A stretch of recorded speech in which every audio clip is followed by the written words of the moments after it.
Went to school to learn, girl, what you never knew before. No, I before E, except after C, girl. 2 plus 2 is 4. Now, I'm gonna teach you. Wait a minute. This is grant writing. I'm sorry, I got confused. Well, what are the ABCs of grant writing? Well, A is for apply often.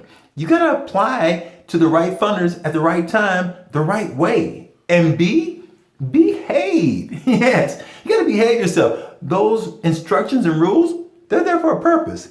And C, contact the funder before you apply. Now, time won't permit me to tell you all the things you gotta say when you have that telephone call with that funder, but just know, reach out to them before you apply.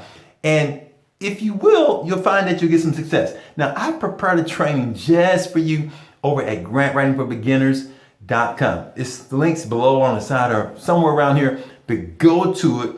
And I'm gonna give you some more details about what you need to do, and you can learn from my mistakes and my successes. So I'll see you real soon. Let me get back to my business. You went to school to learn.